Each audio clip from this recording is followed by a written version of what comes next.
The pick is in. The Jacksonville Jaguars have made a selection in the 2024 NFL Draft. Alongside Locked On College Football host Spencer McLaughlin, I'm Tenitra Batiste, and we're joined by Tony Wiggins of Locked On Jaguars to break down the Jaguars selecting Brian Thomas Jr. with the number 23 pick. So, Tony, with the departure of Calvin Ridley, how important was it for Jacksonville to get a guy in Thomas who led the FBS in receiving touchdowns last season? That's a very good question because Trent Baalke was flat out asked if Calvin Ridley had re-signed and come back, would this have been the pick? And he said probably not. So it's very important that they at least add the element of speed.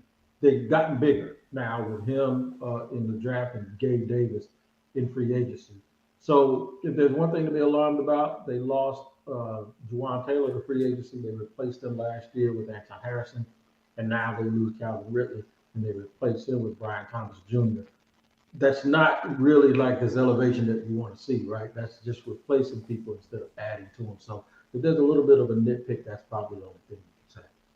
Yeah, and speaking of that, let's start with some of his assets, and then we'll kind of talk about the fact that, yeah, you're dealing with a rookie, so it's kind of a little bit of a start from scratch. But that said, what do you think are some of Thomas's best assets that he'll bring to the table for a Trevor Lawrence to be able to work with?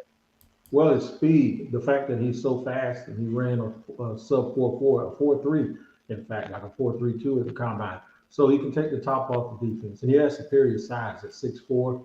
He's a legit 6'4". In fact, the NFL people had him at 6'3". The Jaguars, before they even made the pick, came in and passed out literature that he was picked. And it had him listed at 6'4", 209.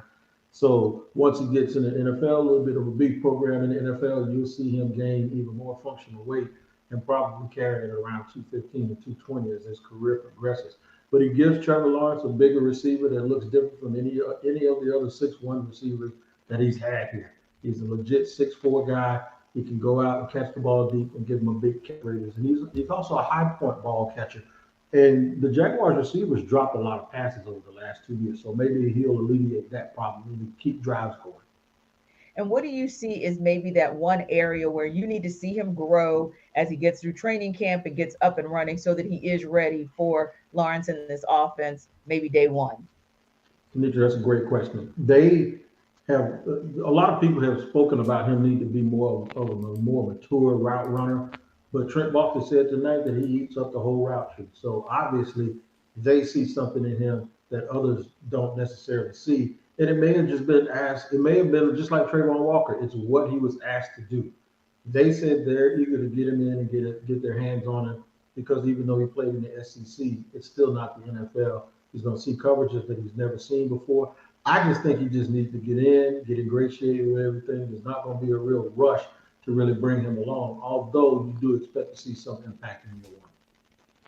For more on the Jaguars, subscribe to Locked On Jaguars on YouTube or wherever you get your podcasts.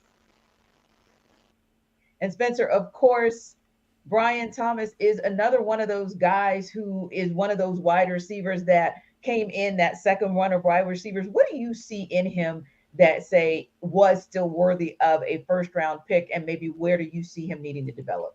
I think he was arguably the best wide receiver available at that particular spot. There were certainly other guys that could have been taken, A.D. Mitchell from Texas and Georgia, or Troy Franklin from Oregon, for instance. But I think that to get a guy like Thomas, what the Jags are getting is something don't really have in their passing game, and that's a jump ball 50-50 guy. This is someone who has a basketball background, can high point the ball very well, make contested catches in traffic.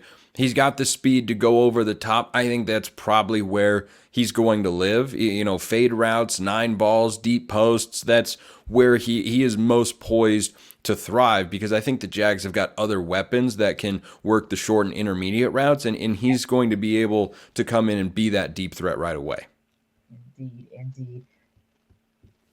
So we look forward to kind of seeing what it is that he's going to bring to the table. I know, just having watched Calvin really over the years here in Atlanta, and then of course in Jacksonville, that was a big loss, but seems like Brian Thomas is going to be able to fill the void. For continuing coverage of the 2024 NFL Draft, subscribe to Locked On NFL on YouTube or wherever you get your podcasts. part of the Locked On Podcast Network, your team every day.